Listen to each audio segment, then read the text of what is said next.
Ladies and gentlemen, Wapio hero, please welcome Bobby Sager.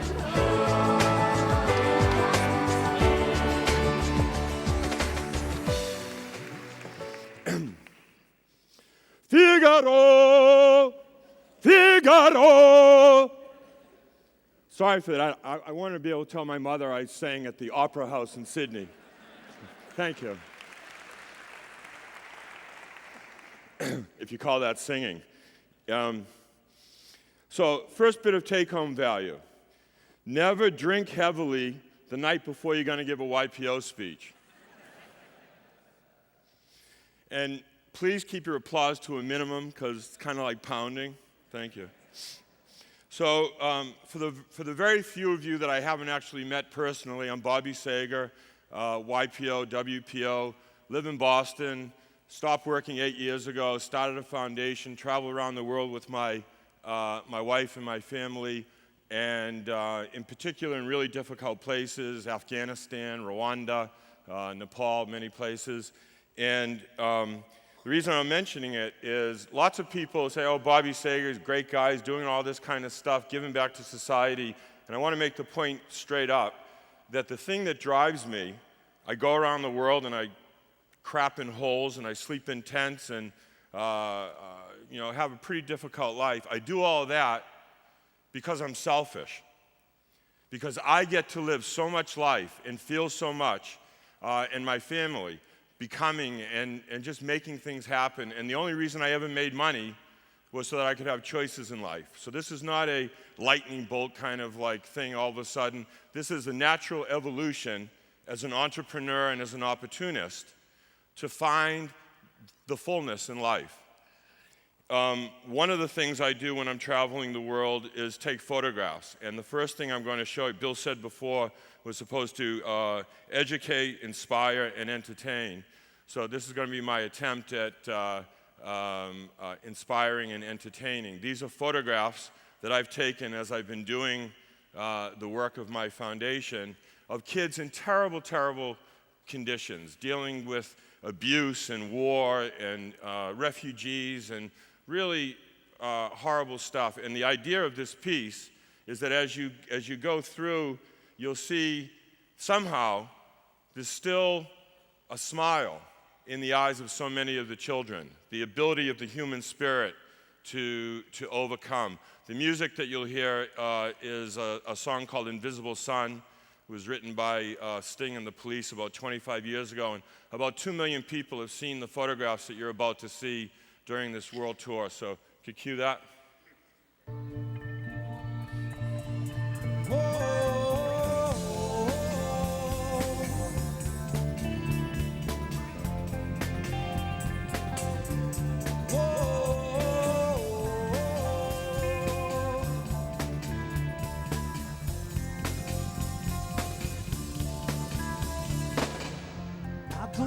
Spend the rest of my life looking at the barrel of an armalite.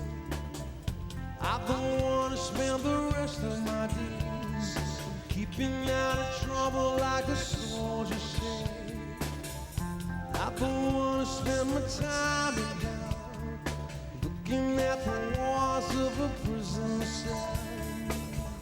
I don't ever want to play the part of a statistic on an open-man chart. Has to be an invisible sun to give this heat to every life. Has to be an invisible sun to give us hope when the whole day's done. It's dark all day and it goes all night. Factory smoke and a settle in the light. I face the day with my head caved in, looking like something that the cat brought in. There has to be an invisible sun, gives its heat to every world. There has to be an invisible sun, that gives us hope when the whole day's done.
So I hope that, that the response to that is, first of all, how lucky we all are.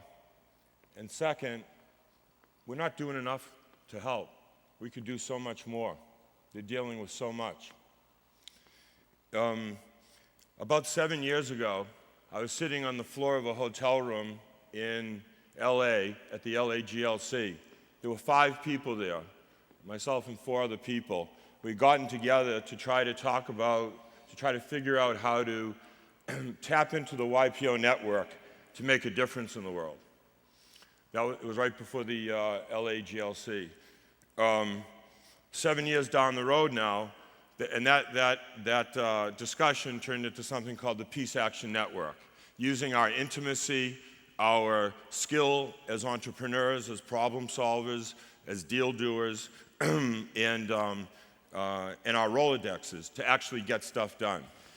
That Peace Action Network has evolved and morphed and given birth to something called the Social Entrepreneurs Network, which has inside it 7 different networks, hopefully it's going to be many more than that, of YPOs getting together to try to make a difference.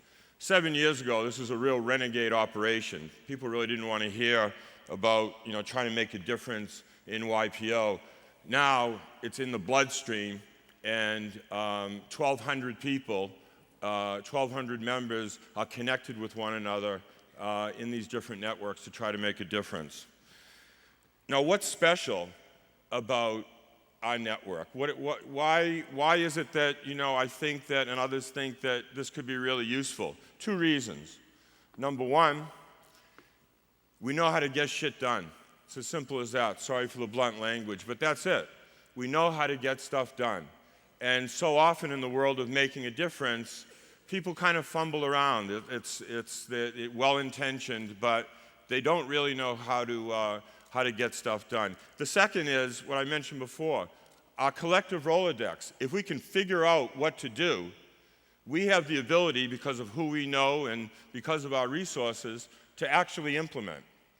I think that too, I don't have any kind of lock on how best to tap into this network to make a difference in the world. But we heard yesterday, our network saves other members' lives, saves the lives of children, helps us in our businesses, helps us in our personal life. How about if this network can help us to heal this world? Seemed like a pretty good return on our investment, on our membership dues, and on the time that we spend. And some of you may have heard me ask this question before, but just to really emphasize what I'm talking about, anybody have an idea of who is the world's greatest living leader? Suggestion quickly, I have like 5 minutes here. Nelson Mandela, and I would agree with that. Who would be second on the list, do you think?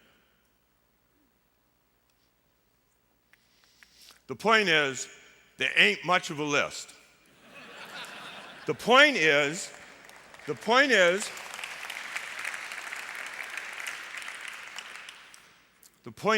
me, that it has to be people like us. What do I mean by that? I mean people with resources, people with ability, people with connections that cumulatively, my concrete baby steps and your concrete baby steps and your concrete baby steps, we add them all up and we somehow start to make a difference.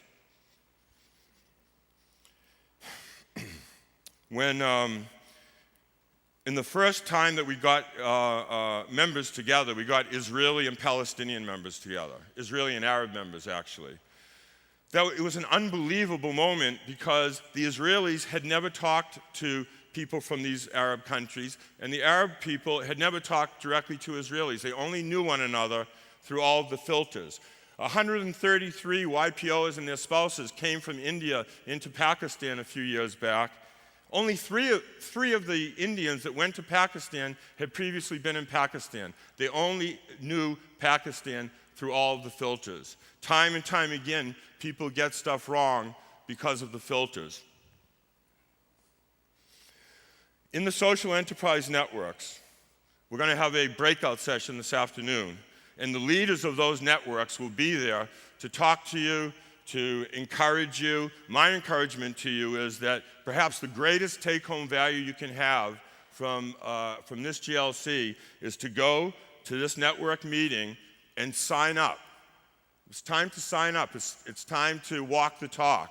And going to this session this afternoon can accomplish that. And when people say, you know what, that sounds good, Bobby, and, you know, fine, but we can't make any real difference. You know, we're not the elected people. We can't make any real difference. I think it's crap. I think it's a cop-out. I think it's total crap. And I would ask you to think about this and thinking about how differences end up getting made. And this is something I heard take-home value for me at, one of the YPO universities. The speaker asked the question, do you know how many seeds are in an apple? Any idea? Any guess? Okay, I have absolutely no idea. But what you do is cut the apple in half and count them, right? But now, in the context of concrete baby steps, what you never know, so you can count the number of seeds in the apple, but what you can never, ever know is how many apples can eventually come from just one of those seeds. How many trees, maybe even how many orchards. And an idea is a seed, a new friend is a seed, opportunity is a seed. So I encourage you, I implore you really, to plant the seeds, to be selfish, to look for high return on investment. We are not parents when it comes to philanthropy. We want to make impact, we want to feel alive, we want to make a difference, and that involves getting off your butt, doing way more than writing a check, going into the world, looking those kinds of people in the eye, feeling their humanity, and making a difference. Thank you.